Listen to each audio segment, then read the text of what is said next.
situations that were brought to my attention. One was a misunderstanding from one of my election workers of what could take place in the 250-foot range to the entrance, not the exit, the entrance of the voting location. And a candidate was told that they could not be in that 250-foot range. And that was merely a misunderstanding of a new election worker who had, yes, gone through my training, but it's a lot of information. Anybody is here, staff is here, we go through one of my election trainings, it's a lot.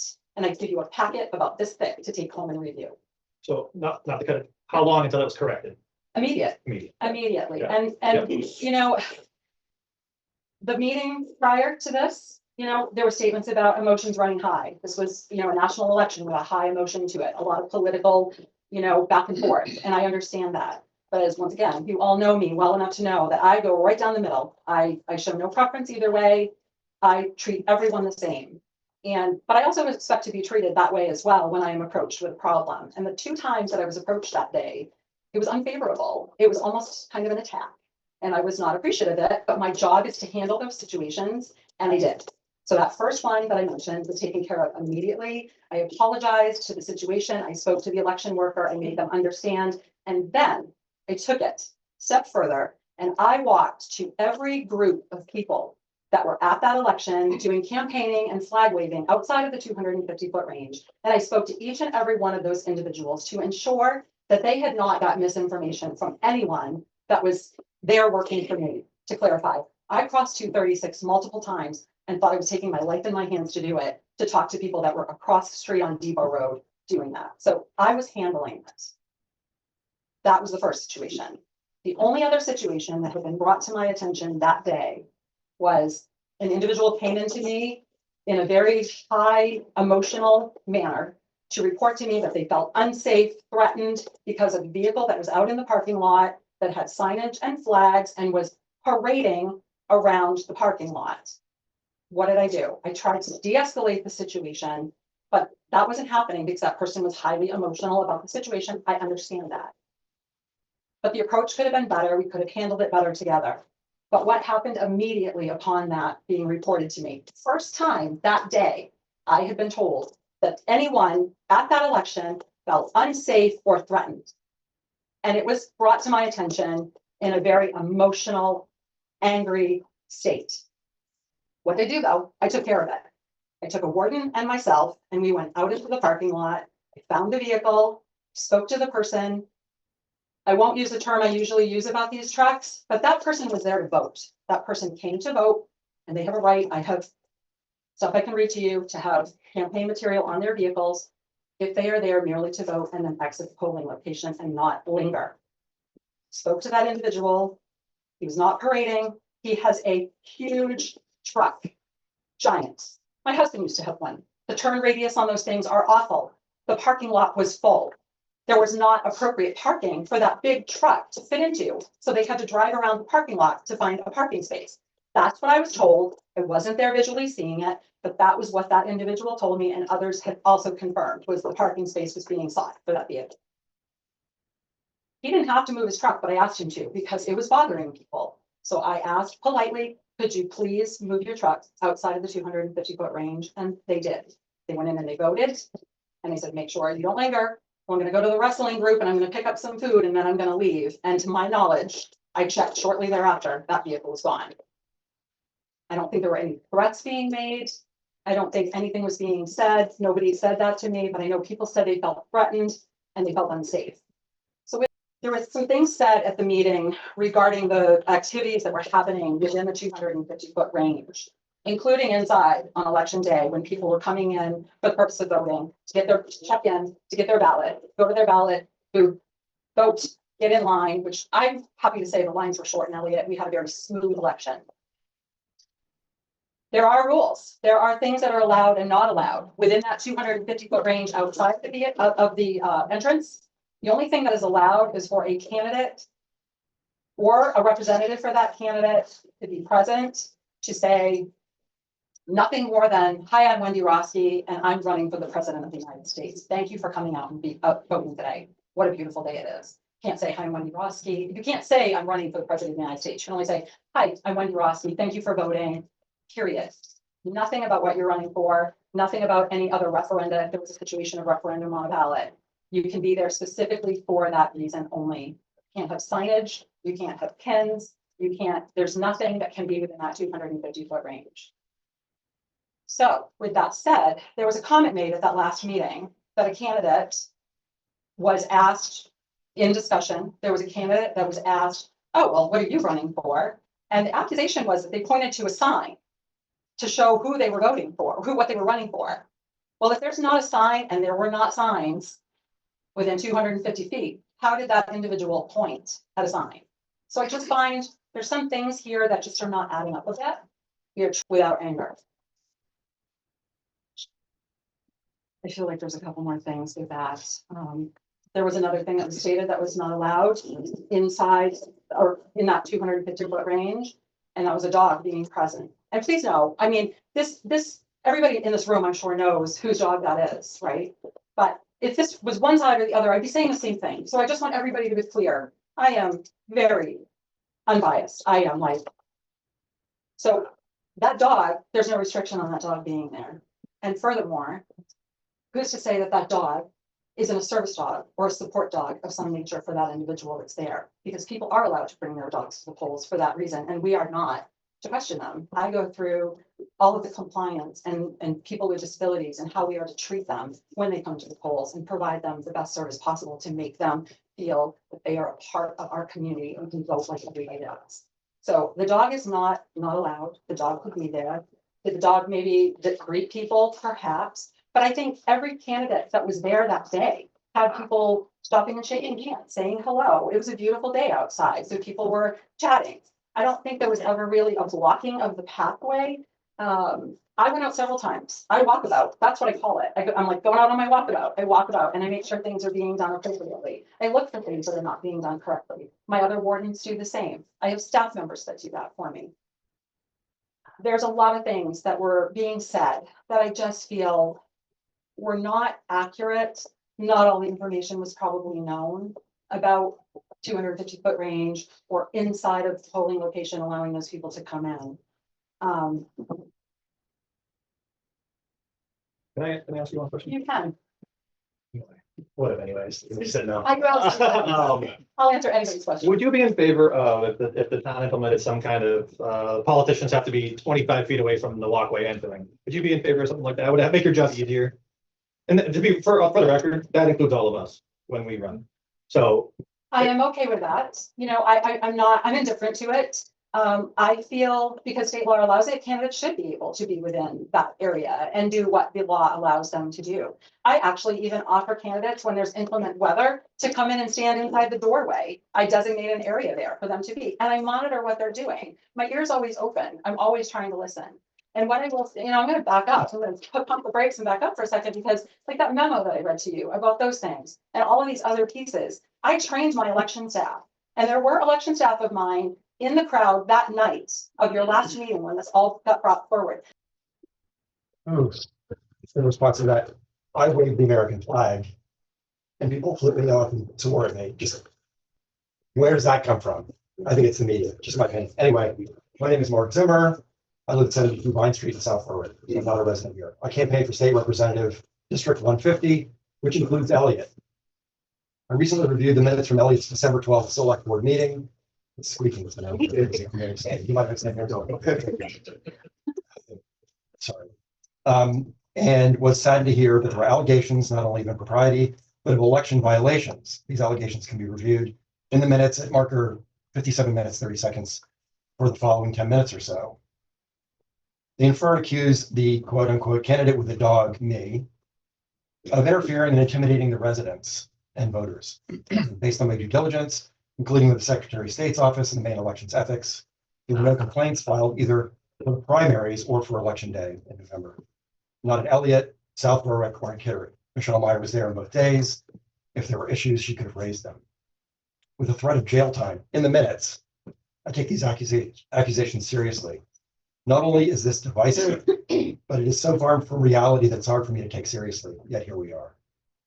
The reality is that Kit, my dog, is a special needs crippled dwarf with arthritis. Kit has endured several arthroscopic surgeries to his legs. The surgeon told us He will live with his pain and he will deal with it. He's not a threat. His legs are sensitive and in pain. Our breeder offered to take him back. Who would take a crippled puppy? He's part of our family. I wish, as humans, we were as accepting as our own impediments, like Kit is. I took pride in my campaign with Kit. He was a great way to lower the stress of the election and therapeutic to many. I guarantee that if you would poll the voters, many, many more were comforted than made uncomfortable. And I apologize to anyone that felt the latter. As residents of Eliot, you should be all very proud of your town officials and your police. My observations were that your town ran its election efficiently and smoothly. There was very little commotion in a highly charged national election cycle. Kudos to your teams, Chief Moya and Clerk Rowski.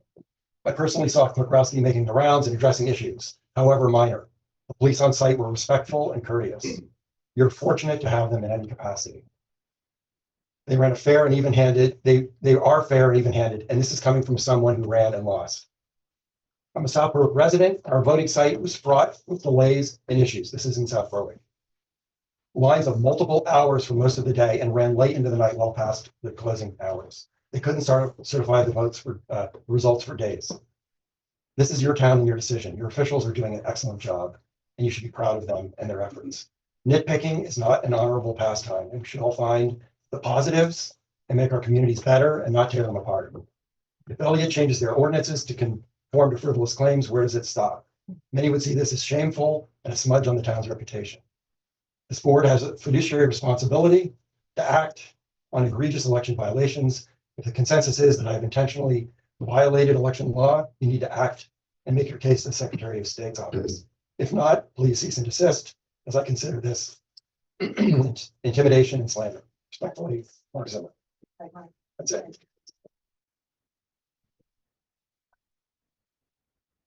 Lisa McGinnis, 22 Rosemary Lane in Eliot. My purpose, first of all, I just want to make a comment in regards to the context about fear. We live in Boston, we're in New England. We've been contentious with the New York Yankees for as long as I can remember. And I've been given my finger, got many middle fingers over sports teams. You can give me the finger. Sorry. Sorry, I did that. I'm like, the Italians coming out. My hands here. But we've given fingers over sports teams. There's contentions in those realms. I understand that media has really played upon people's emotions quite a bit. But I can say that on both sides of the aisle, there's middle fingers given. So I think if we start making it our problem to try to, take all of this stuff under, our local police chief's responsibility, I think that's an awful lot to ask. My bigger concern, first of all, I think it's embarrassing that you, Chief Moya, and you, Clerk Rowski, had to actually stand up and defend yourself. That to me is a huge embarrassment for our town. I take it personally because, first of all, I think you're probably one of the best. I've been in Eliot since I was 6 years old, so that would be about 42 years. I've known a lot of police chiefs. We're also talking about two individuals who have been singled out and recognized, both either town, county, state, and nationally. We should be nothing but proud of these people. I'm appalled. I'm appalled that you, Mr. Lee, who I believe got my vote, took it upon yourself to take, what I feel to be a complaint from a resident directly to the floor at a public select board meeting without there being any warning. Mr. Zimmer here, who ran as a candidate, I was blown away when I saw that there was even the notion of a threat of 6 months jail time. And at the end, the last thing that you said in your commentary was that this is intimidation. And I question your prudence personally, and that you have the ability to make good decisions when it comes to complaints from the public in town that are brought to your attention, and how you handle that. Because you could have made a call to Wendy or Chief Moya about those incidences, and you could have done your due diligence before you, on public record, really put what I feel to be an embarrassing insult to our town. Again, we're talking about a time in our town where we're having an election. People are solid on their side. They're firm. There's a lot of tensions. But I have to say, having spent time at the poll from 11 a.m. to when the count was, completed, I was outside the majority of the time. I was actually so impressed and so proud at how smoothly it was run, considering that I was impressed with the behavior of the voters. I was impressed with the behavior of, the conduction of the election process as a whole. And with all due respect, I was there and I did see that there was always a police presence. And I did physically see our town clerk constantly out in the parking lot, actually with her and another individual. In the parking lot, making rounds, checking in with the candidates, absolutely doing her due diligence. And actually I commend her at another level because in order to have the best town election, she invested in training. She had her assistant town clerk. She also had, I'm assuming, such a good relationship with the previous town clerk that even our previous town clerk, who I remember, was also present to help with our election process. I just think it was super irresponsible of you to even bring this out at a meeting, a select board meeting. An item that you said was in the agenda, but it really wasn't. It was, So the agenda, so let me just run it through. please. The chair sets the agenda, not the entire select board. Mhm. Okay. Mr. Lee reached out to the town manager, said he wanted to add election security. We already had this ballot subcommittee. I had no other information at the time. So when the town manager called me and said, Mr. Lee wants to put on election security, I said, okay, let's put it under the ballot subcommittee. After the agenda was posted, Mr. Lee sent us state law, and that's how that all came to be. So it not being on the agenda is me. However, it wasn't complete at that time. So anyways, I specifically put it on this agenda, Yes. and here you are speaking to it. So nothing was finalized at one meeting. So I just want to say that's nothing to do with him, that's to do with me. Okay. Thank you, I appreciate that. The agenda was for a committee report from that committee. That committee never met. That was Mr. Lee's personal observation and his personal tweet. So it was not a committee report, which was supposed to be on the agenda. Thank you. Correct. So I think that pretty much wraps up what I'm going to say, but I do think that if any intimidation occurred, it was when Mr. Lee decided that he was going to say publicly that maybe Mr. Zimmer would do 6 months in prison for what he had done. Now, already having done his due diligence and understanding well within his rights that he could have to go out there. And again, had you done your due diligence and contacted the people who the complaints were about, then that would have never become public. So I'm gonna give him a chance to respond. If he so chooses. Yeah, so no, I appreciate your perspective. Clearly, if you look at the tape of that meeting, there were individuals who are in this room this evening who did feel intimidated. In particular, they got up and stood right there, just like you did, and had their opinions. We heard it again from Mr. Eggleston tonight. These folks are folks that are in town. They talk to me, they talk to all of us, and we bring those issues back because they're important. That's what we do. And in this case, we had folks at the meeting exactly specifying when they were intimidated. They were coming down what our chair talked about as the gauntlet. And they were being, just having to get around dogs and people and so forth, that by law, we're not supposed to be there. Okay, so there's 250-foot road that, balanced, but when you look at just the walkway in, I don't know what that is, 50 to 100 feet or something like that. Supposedly you can have Mr. Zimmer and a representative in that space and from both sides, I don't know how many parties you have. But if we didn't have that, we had a lot more people that were coming in and out of that space that shouldn't have been there. Charles, One of there's other members of the public. you'd like to respond? I can roll whatever. Yeah, sounds good. I'm sorry, I don't have prepared remarks. I'll address something that was mentioned earlier about the sign waving, flag waving events up on 236 on elevation. I wave a different flag than just Mr. Eggleston, a different sign rather. Oh, I'm sorry, Mark Speech, 15 Baker Drive, Ellie. Sorry for not catching that. Thank you, Ann. Apologize. Excellent as always. And I've been subjected to exactly the same kind of conduct from people driving by, intimidating, throwing things at us, spitting at us, making obscene gestures. It's very common. It goes both ways. It's not pleasant, but that's the way life is in our current America. I will have to say that you've made several comments about people blocking access to the building, and I think you're misunderstanding because it says that you are welcome to be outside the enclosure, as Wendy mentioned earlier, as long as they do not, quote, attempt to influence voters or interfere with their free passage. So if that's an attempt to interfere with their ability to go into the building, then that complaint needs to be taken to the board.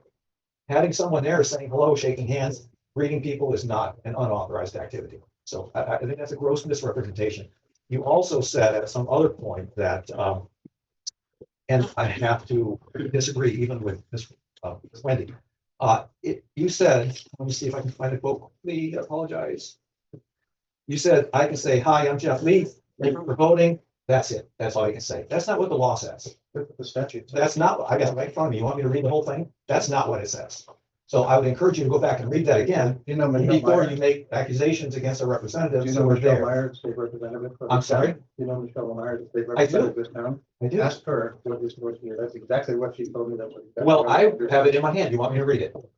That's not what it says. And I'll also say, since you brought her name up, I'm not a supporter of hers, and when I addressed or walked up the walkway, she almost jumped in front of me and yelled, "Hi, I'm Michelle Meyer," and I didn't appreciate that. I didn't say anything, I'm a big boy, but if anyone was intimidating or blocking my access, it was her. So what does it say? Outside, if sufficient space exists, party workers and others, in addition to poll watchers, allowed pursuant to section 627 may remain in the voting place outside the guardrail enclosure as long as they do not attempt to influence voters or interfere with their free passage. It says these limitations do not prohibit a candidate or no more than one representative of a candidate from greeting a voter if the candidate or representative of the candidate does not state the name of the office the candidate is seeking in that election year, or wear any button, name tag, apparel, or label, or have or use any item or sign displaying the candidate's name or the name of the office the candidate is seeking, or otherwise express support for, opposition to a party, a candidate, or a ballot question.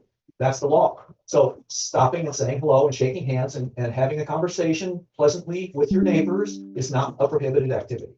So I would encourage you to go back and review that. And I also want to applaud Wendy and the chief for the exceptional work that they do and the way they run this election process. I'm very grateful to them and the rest of the community as well. Thank you.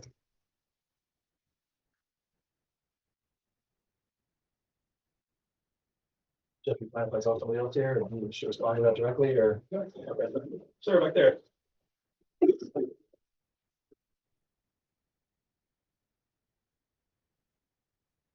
I'm Doc Clayton. I live at Clayton's Way in Eliot.